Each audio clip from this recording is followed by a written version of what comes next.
사우나와 같은 열 노출 시 활성화되어서 세포를 보호하고 복구를 돕는 단백질은 아까 뭐라 그랬죠? 저도 처음 알았다 그랬죠? 이번에 조사하면서 콜라겐, 크레아틴, 열 충격 단백질, 히트 샥 프로틴스입니다.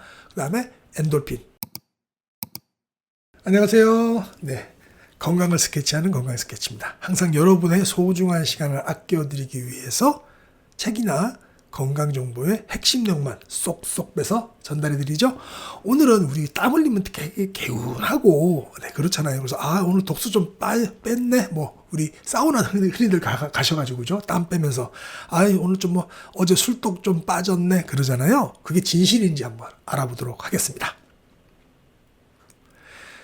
이 땀이 해독이라고 우리가 착각을 하는 것 같아요. 제가 과학적 근거를 좀 가져왔습니다.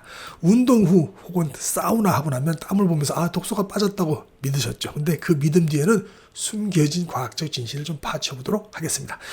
땀의 진짜 정체는요, 보면은 해독과는 거리가 완전히 멀어요. 거의 0.5%밖에 맞지 않습니다. 땀은 그냥 놀러 올 정도도 아니고 대부분 물입니다. 물. 땀은 99%가 물이고요. 1%, 단 1%만이 나트륨이라든가 칼륨과 같은 전해질, 또 미네랄, 극미량의 미네랄들이에요. 이게 다 대사산물이니까. 그래서 의미 있는 양의 독소는 전혀 포함되어 있지 않습니다. 인체의 그 진짜 해독 기관은 어디냐면은 우리가 간하고 신장이죠. 우리 몸에는 정말 태어날 때부터 고도로 전문화된 해독 시스템이 내장되어 있습니다. 땀샘은 그 목록에 포함되어 있지 않아요. 진짜 해독 전문가는 간입니다. 간. 외부 독소라든가 우리가 먹는 약물, 또 알코올 등을 분해 무해한 물질로 바꿔서 담즙이나 소변으로 배출시키는 해독의 총사령관님이시고요. 그 밑에 부사령관님이 신장이십니다. 혈액을 필터링하고 또 노폐물을 걸러내갖고 소변을 통해서 몸 밖으로 배출하는 이 정교한 정수 시스템이죠. 근데 이제 우리가 보통 간하고 신장이 망가지니까 해독을 잘대로 못해서 몸이 망가지는 거고 병이 드는 거고 암에 걸리는 거죠. 자, 땀은 흘리는 거는 해독기관이 아니죠. 주요 임무는 그냥 체온 조절입니다. 체온 조절. 땀을 증발시켜서 과열된 몸이 열이 오는 걸 갖다가 식히는 냉각장치, 냉각장치라고 보면 됩니다. 그래서 해독은 땀샘의 기능이 아니에요. 그러면 독소 배출량을 우리 비교해 볼게요. 소변하고 땀에서 어떻게 배출되는지. 우리의 몸의 독소 배출을 100으로 본다면 땀이 차지하는 비율은요, 없습니다. 거의. 소변과 대변이 다 빼고요. 여기 보일까 모르겠는데 땀을 통해서 배출되는 건 0.5, 0.5 미미한 수준입니다. 이건 과학적으로 연구들이 이미 진행돼서 알려진 겁니다. 그러니까 이제 이 차트를 보면서 우리가 알 수 있는 거는 땀으로 독소를 해독한다는 것은 마치 입김으로 미세먼지를 모두 뱉어낸다는 것과 같은 주장입니다. 근데 우리가 이제 땀 흘리면은 기분이 되게 좋잖아요. 땀으로 독소가 빠져나가지도 않는데 왜 운동이나 사우나 후에 상쾌함을 느끼냐면은 그것도 과학적 이유가 있습니다. 첫째는요, 이 땀을 흘리면 어쨌든 간에 엔돌핀이 솟습니다. 특히 이제 운동하실 때 러너스 하이라고 하죠. 러너스 하이처럼 뇌에서 행복 호르몬인 엔돌핀이 팍팍 솟습니다. 그래서 좋고요. 두 번째는 혈액 순환 개선입니다. 심박수가 올라가고 혈관이 확장되면서 몸 전체에 이 산소와 영양분 공급이 원활해져 갖고 활력을 얻게 되는 거죠.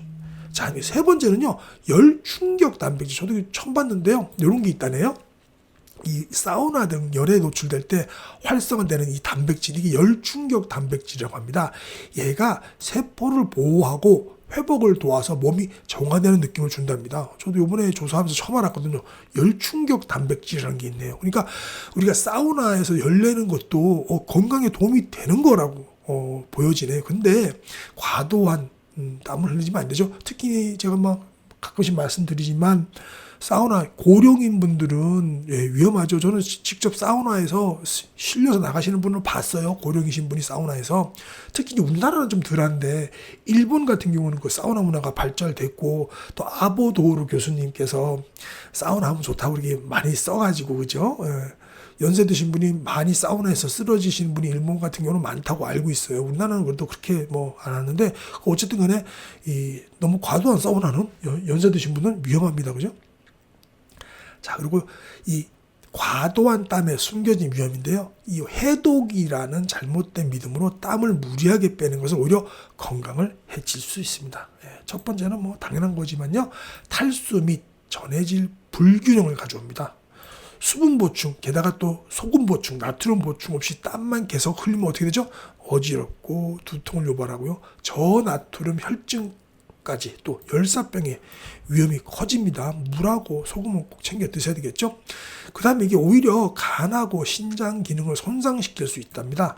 이 무리한 디톡스라든가 금식, 과도한 이 운동이 실제 해독 기관인 간과 신장에 부담을 줘갖고요. 기능을 저하시킬 수 있답니다. 세 번째는 이제 생활 왜곡이죠. 해독 강박증, 디톡스 강박증 때문에 호르몬이 불균형되거나 면역력 저하 등 심각한 건강 문제로 이어질 수 있다고 합니다. 그러니까 이제 진짜 해독이 무엇인지 우리가 한번 알아볼까요? 진짜 해독은 건강한 습관입니다. 우리 몸을 진정으로 정화하는 것은 어떤 뭐 특별한 비법이 아니고요. 꾸준하고 기본적인 생활 습관입니다. 첫 번째가 뭘까요? 뭐 이거는 뭐 두말하면 잔소리죠. 균형 잡힌 식사. 두 번째는 충분한 수분 보충. 여기다 플러스 뭐죠?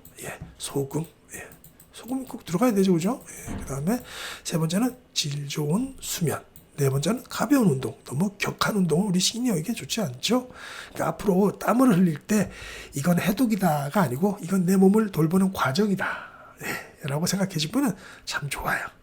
자, 이 정보는요, 우리가 여러 군데죠. 한 리서칭을 하는데 한 60군데 했고요. 또 하버드 헬스라든가 자마 인터내셔널 메디슨 그리고 NIH 미국 보건원에서 주로 발췌를 해서 알려드렸습니다. 자, 이렇게 끝나면 재미없잖아요. 이렇게 끝나면 재미없어서 오늘 알려드린 내용 퀴즈로 한번 풀어보도록 하겠습니다. 너무 재밌어요. 한번 보세요. 첫 번째, 인간의 땀이 가진 가장 핵심적인 생리적 기능은 무엇일까요? 이거 이미 말씀드렸습니다. 첫 번째는 피부 보습, 두 번째 독소 배출, 세 번째 체온 조절, 네 번째 노폐물 제거. 노폐물 제거로 가실 분도 있을 것 같은데 힌트 한번 볼까요? 우리 몸이 덥거나 격렬하게 운동할 때 왜 땀을 흘리는지 근본적인 이유를 생각해 보세요. 3번 체온 조절이겠죠? 정답입니다. 다음 한번 볼까요? 10개 있습니다. 인체의 주요 해독 작용을 담당하는 핵심 기관 두 가지는 어디죠? 첫 번째, A는 심장과 림프계, B, 땀샘과 위장관, C, 간과 신장, D, 폐와 피부. C죠? 네, 정답입니다. 자, 그러면 땀의 성분 중 90%를 차지하는 것은 무엇일까요? 중금속과 독소, 요소, 물, 전해질. 물이죠? 네. 잘하시고 계십니다. 자, 운동이나 사우나 후에 개운하다고 느끼는 주된 원인은 뭐죠? 첫 번째, 체지방이 땀으로 녹아 나왔기 때문. 두 번째, 땀을 통해 체내 독소가 모두 배출되었기 때문. 세 번째, 피부의 모공이 완벽하게 청소되었기 때문. 네 번째, 엔돌핀 분비와 혈액 순환 증가. 요거 좀 헷갈리시나요? 힌트 한번 볼까요? 이 느낌은 몸에서 무언가 빠져나갔다기보다는 개운하다는 느낌은 신체 활동이나 열에 대한 우리 몸의 긍정적인 화학적 반응에 깊이 관여합니다. 네, 힌트까지 보면 아시겠죠? 네, 엔돌핀 분비와 혈액 증가 순환입니다. 다섯 번째입니다. 해독을 목적으로 무리하게 땀을 흘릴 때 발생할 수 있는 가장 주된 건강상의 위험은 뭘까요? 해독을 목적으로 무리하게 땀을 흘릴 경우입니다. A. 급격한 신진대사율 증가. B. 영구적인 땀샘 확장. C. 탈수 및 전해질 불균형. D. 해독기관의 기능 강화. 뭘까요? 힌트 한번 볼까요? 땀으로 물만 빠져나가는 것이 아니라는 점을 생각해 보세요. 네, 그렇죠? 그러면 정답은 C입니다. 탈수 및 전해질 불균형. 자, 여섯 번째. 우리 10개까지 한번 풀어볼게요. 사우나와 같은 열 노출 시 활성화되어서 세포를 보호하고 복구를 돕는 단백질은 아까 뭐라 그랬죠? 저도 처음 알았다 그랬죠? 이번에 조사하면서 콜라겐, 크레아틴, 열 충격 단백질, 힛샥 프로틴스입니다. 그 다음에 엔돌핀. 네, 이건 힌트 볼 것도 없죠? 네, 저도 처음 아는 열 충격 단백질, 힛샥 프로틴스라는 게 있네요. 저도 처음 알았습니다. 7번째. 우리 여기서 제가 강조한 인체의 자연적인 해독 능력을 지원하는 가장 효과적인 방법은 무엇일까요?